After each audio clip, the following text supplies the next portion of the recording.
Welcome to Impact Factor, your weekly commentary on a new medical study. I'm Dr. F. Perry Wilson of the Yale School of Medicine. For those of you like me with young kids, summer vacation has started. It's a very different summer vacation than what we are used to, with camps across the country closed and many of us still working from home. But it's time we turn our sights to the school year to come. It's clear to me that the linchpin of any type of economic recovery rests with getting kids back to school. It simply is not feasible for many of us to work while our kids are at home. And no, I'm not an economist, but Emily Oster of Brown University is, and she has been sounding this alarm for months now.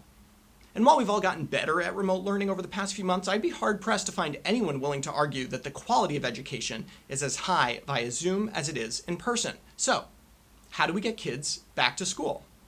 I've been somewhat disappointed by the guidance put out by the CDC and even the American Academy of Pediatrics, which uses relatively broad and sometimes vague language, providing a lot of wiggle room. The CDC, for example, says that when transmission in the area is minimal, schools should, quote, work with your local health officials to determine a set of strategies appropriate for your community's situation. Fine, I get it. Big agencies don't like to be prescriptive, but that doesn't stop us. I've been reading guidelines, opinion pieces, essays, and manifestos from a variety of sources this week and have cobbled together this list of a dozen ideas that can help schools open. Are they good ideas? I'm not sure, but right now ideas are what we need, and we have about 2 months to weigh the pros and cons. I present these in no particular order, though as you'll see, some ideas sort of piggyback off of others. Let's get started. Idea 1. Kids don't move, teachers do. Kids enter the classroom and stay there. We avoid walking through hallways and the socialization that might occur. Teachers, wearing masks, rotate through the classrooms to address the different subjects. Idea 2, batch testing of classroom cohorts. I don't see a way to make any of this work without a lot of testing. I think batch testing is a great option here. Basically, an entire classroom of kids will do a nasal swab and combine results into a single test. If negative, great, you're good to go. If positive, the classroom does remote learning for 2 weeks while everyone gets tested. I think these tests should occur weekly. There are 55 million school-age kids in the US, so that's, say, 5 million classrooms. That's about 1 million tests a day. We're currently doing around 700,000 in the rest of this country. We should ramp up to achieve the goal.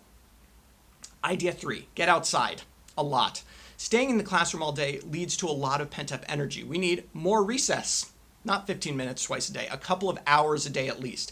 Transmission rates are lower outside, where and when feasible, teaching can happen outside as well.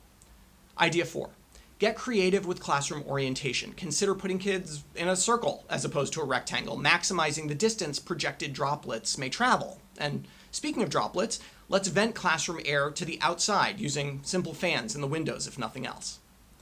Idea 5, let's see how masking works. I was pessimistic that kids would comply with wearing a mask when this all started, but mine honestly don't seem to mind that much. That said, we need to be understanding that depending on the child, masking effectively may not be possible. Teachers, on the other hand, can set a good example by masking up. Idea 6, institute a no sniffles policy. I'll admit I've sent my kids to school with worse physical ailments, but given the mild nature of COVID-19 in kids, we need to be pretty cautious here. Any symptoms, however small, means a kid should stay home and do remote learning if possible. Idea 7, remote learning needs to be a flexible option for all children.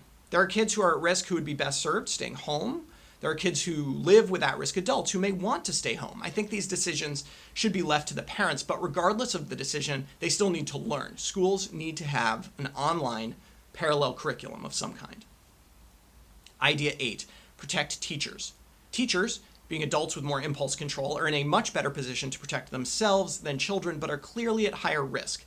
Teachers who feel unsafe at school might be the perfect ones to run the parallel remote curriculum.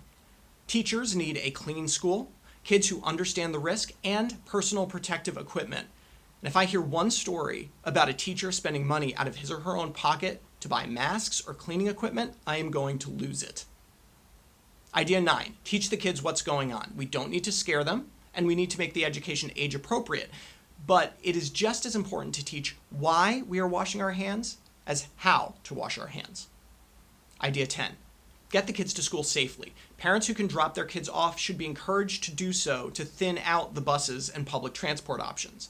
Kids should wear masks when traveling to and from school. And, sorry cool kids, school buses should have assigned seats. Idea 11, smaller classroom cohorts are better. This can be achieved by using non-classroom space in the school as classrooms. Since we don't want the kids walking through the halls to go to gym, art, or music anyway. Of course, with more classrooms, we'll need more teachers. It may be time for an initiative to recruit a crop of teachers that may not have the standard credentials, typically a master's degree. Think Teach for America on steroids. Idea 12, clean. We need more custodial staff too. One thing you can't keep kids from doing is using the bathroom. Disinfecting should be frequent. Now, these are not all the ideas there are, and they may not be the best ideas, but we need to start this dialogue now. Some things, like keeping kids in a single classroom, is not a huge lift, but some things, like a nationwide school child testing strategy, would be an enormous effort, a Manhattan Project for our children. But I, for one, can't think of a better way to spend our effort. For Medscape, I'm Perry Wilson.